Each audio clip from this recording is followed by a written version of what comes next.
I will just say both Daisy Edgar-Jones and Andrew Garfield were so incredibly curious, which I think is an asset to any artist.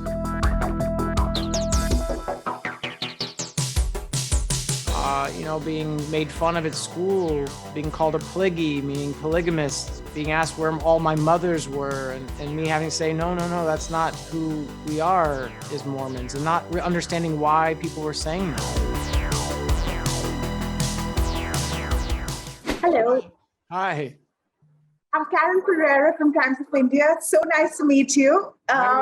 Thanks for doing this.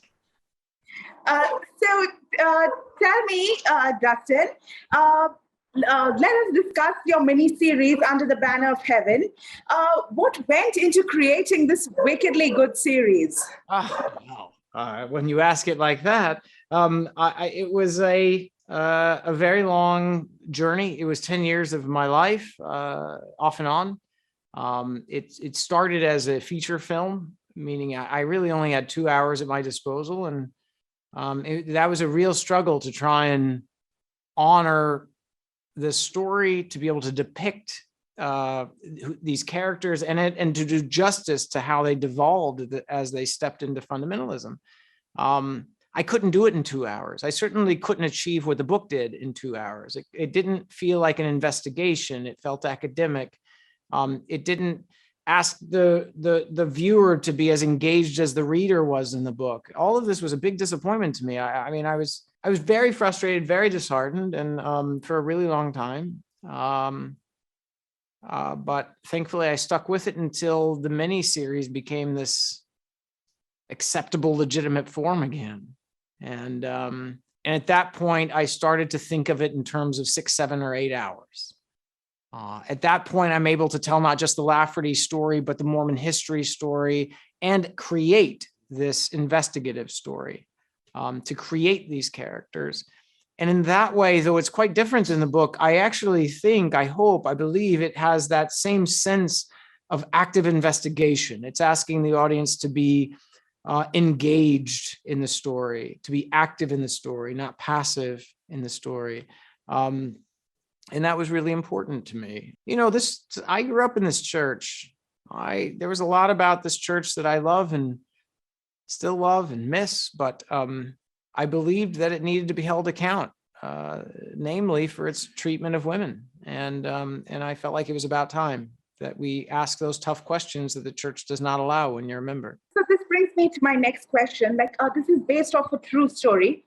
Yes. So many will wonder how much creative liberty you took while deep diving into the subject, and considering you grew up Mormon, what was it like, maintaining this balancing act, like bringing the good side and the bad side? It's a great question, and it was quite a challenge. The fact that I grew up Mormon meant actually first and foremost that I experienced being put into a box I didn't feel I belonged. Being made fun of at school, being called a pliggy, meaning polygamist, being asked where all my mothers were, and me having to say, no, that's not who we are as Mormons, and not understanding why people were saying that. Because I didn't know our history. Most Mormons don't. It's kept from us. I found myself in a position, and have found myself in a position over the years, of being a defender of Mormonism, to at least correct the stereotypes and the assumptions and the sort of hurtful things people say about Mormons. And at the same time, I witnessed firsthand the abuse done in the name of God within the Mormon faith. The racism and misogyny that was a part of the church when I was born. It was written in rule in the church when I was born.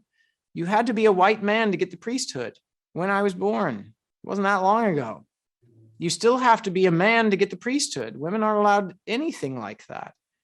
And so I wanted to address the bad, address the things that I think are outdated, address the things that I hope that the Mormon church will start to examine. It claims to be an ever-changing church. It claims to be a church that can have revelation and create change. I think it's time for them to consider that.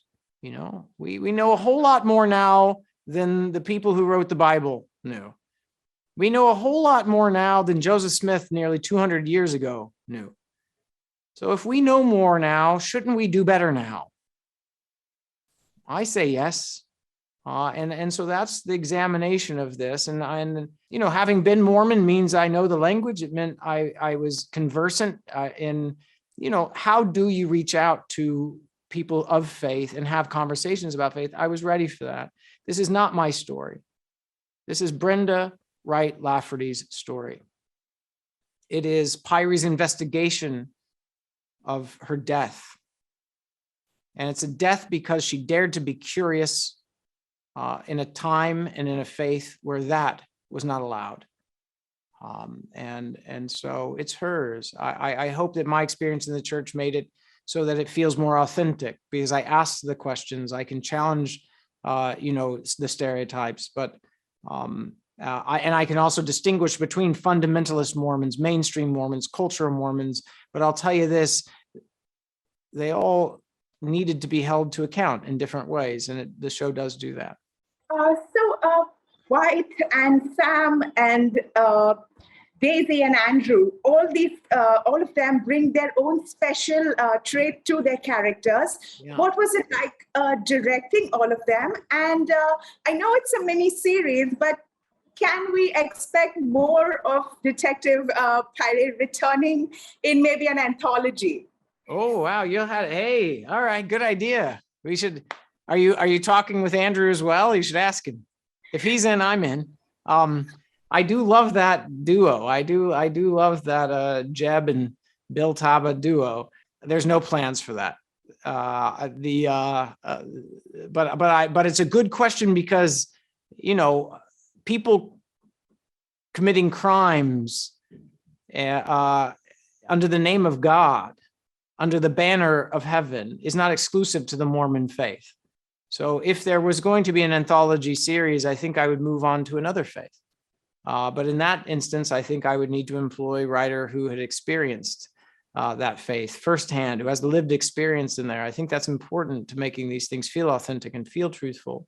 You know, I will just say both Daisy Edgar-Jones and Andrew Garfield were so incredibly curious, which I think is an asset to any artist. They read all of the research that I had.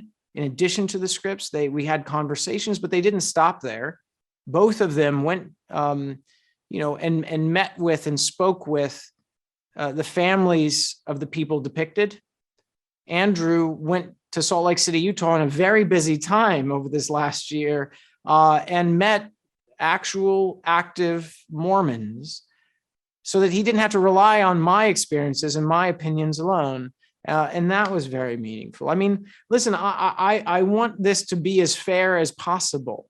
I want it to be as authentic as possible. That's tough in a true story that's brought to screen, because, you know, this story arguably took well over 100 years to develop. I have 7.5 hours.